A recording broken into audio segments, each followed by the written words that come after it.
Abdullah has appealed to what he calls the argument from orthodoxy. Namely, if he can quote any Christian in all of Christian history who's not a heretic, we are bound to accept those interpretations, regardless of whether it conflicts with a clear statement of the New Testament. Now, none of us up here accept this method, so I don't know why you would expect Christians to accept this methodology. But if this, Abdullah, is the methodology you insist upon, and you say, well, any Christian who's not a heretic, you have to accept his interpretation of any New Testament verse, are you consistent with this? Will you accept the position of any Orthodox Muslim in his view of Islam? Let me give you a few quotes. Ibn Kathir, Islam's greatest commentator on the Quran, as you know, says, therefore all people of the world should be called to Islam.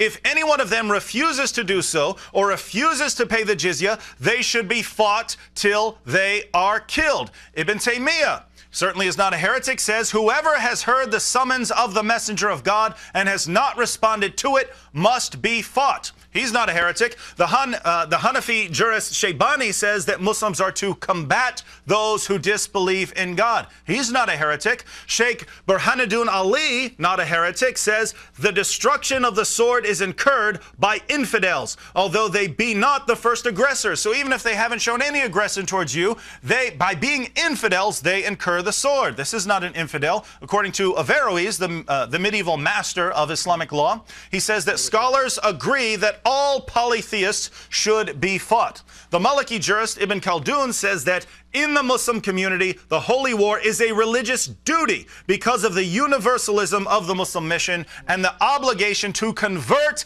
everybody to Islam, either by persuasion or by force. The Maliki jurist Ibn Abi Zayd says this: jihad is a precept of divine institution. It is preferable not to begin the hostilities with the enemy before having invited the latter to embrace the religion of Allah, except where the enemy attacks first.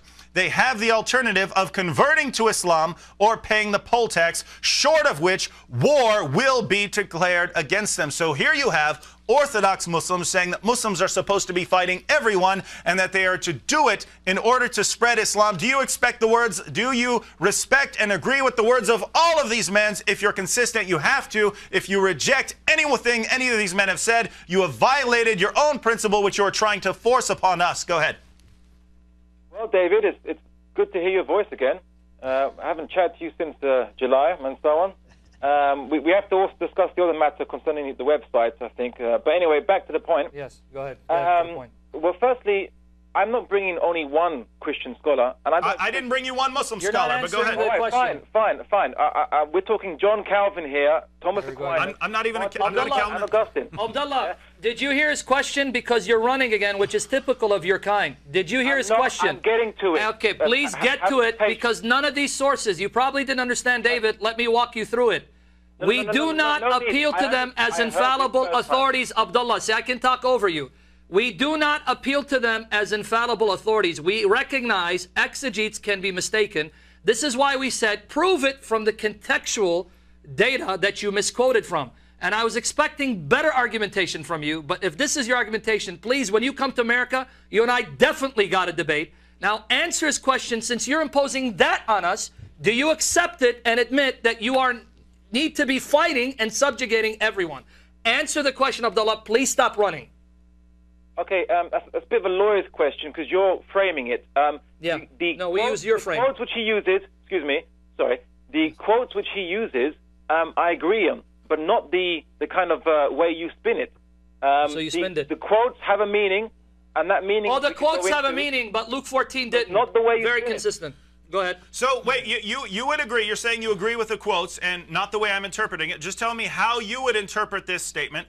Therefore, all people of the world should be called to Islam. If any one of them refuses to do so or refuses to pay the jizya, they should be fought till they are killed. If anyone refuses to become Muslim or refuses to pay the jizya after being called to Islam, you should fight them until they are killed. Give me your interpretation of this verse. Actually, Islamically speaking, the stronger opinion is that if someone refuses to pay tax, like in every country, you stronger opinion. No. I gave you Ibn Kathir. He is an Orthodox Muslim. He's an Orthodox Muslim, and so you are compelled to agree with him. Well, no, by the argument from Orthodoxy. You notice appeal to stronger opinion. Oh, I see. So when we appeal to stronger opinion, Jesus and the apostles, that's not good enough. You're very consistent.